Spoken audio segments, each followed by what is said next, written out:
quality.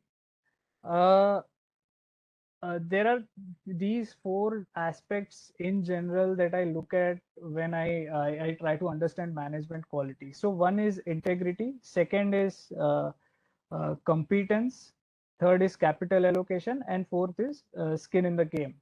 Integrity is obviously how you treat minority shareholders and other stakeholders and other related parties, your employees in general. So in this case, as Chitresh also pointed out, they had these lapses in announcing to the market that the field is not coming in. But apart from that, they have generally been upfront when they discuss and they accept all their problems. They have been transparent with the con calls. Apart from obviously the few lapses, they did not immediately announce that this field has stopped or some problem is there. So in that sense, they might have been indulging in selective disclosures. So to some extent, that integrity has been like you will give somewhat less marks to the management for that integrity. But in general, they have been decent enough to do con calls and all through like throw clarity on whatever the problems that they face. Second is competence.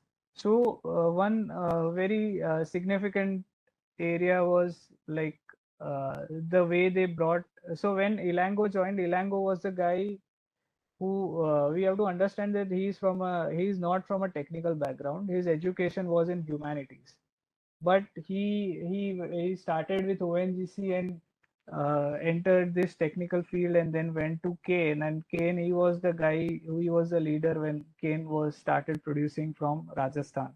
So he has that understanding of the nuances of the business.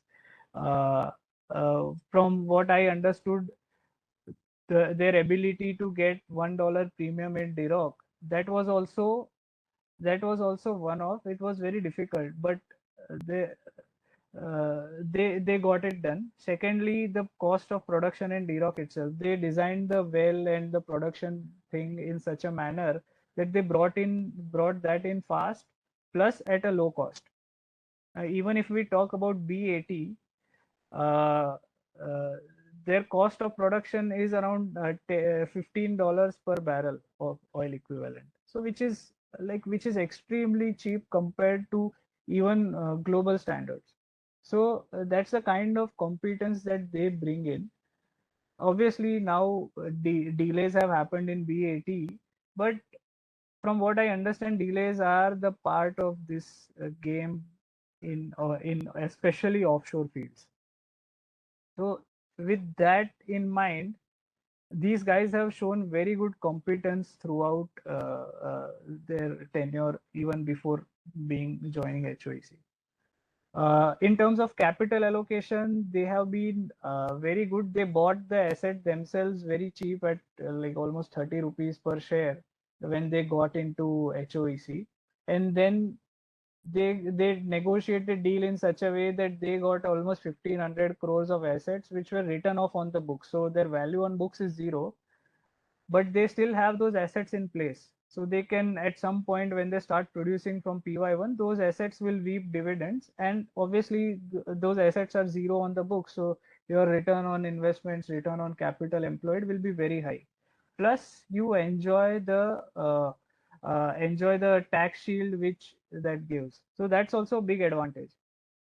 Secondly, they have always been very cost conscious in doing their capexes. Now, the beautiful example for that is they bought all the assets second hand, got it refitted, and all those assets are now and part of their subsidiary.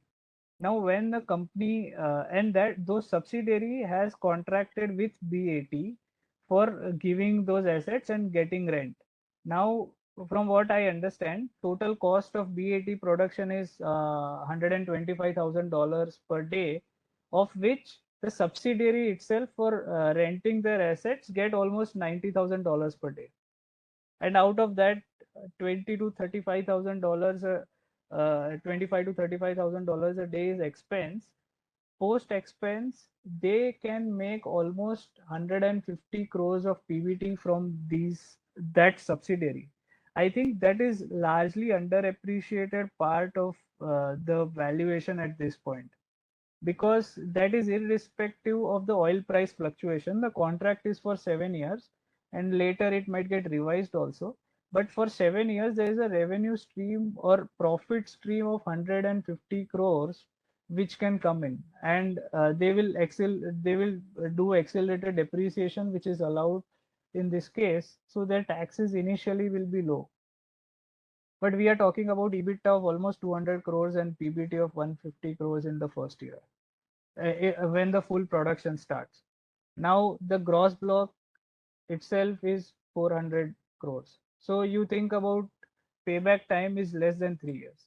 It's a brilliant thing. And because they own these assets, and if some like VAT gets delayed, they can still it brings in the resilience that they don't have to struggle to pay their contractors very fast. Once that asset comes online, they will start paying that subsidiary. So that brings in the resilience to some extent, right? So in my opinion, it's a very good example of how shrewd they are in terms of allocating capital. And then, as discussed initially, the skin in the game for this management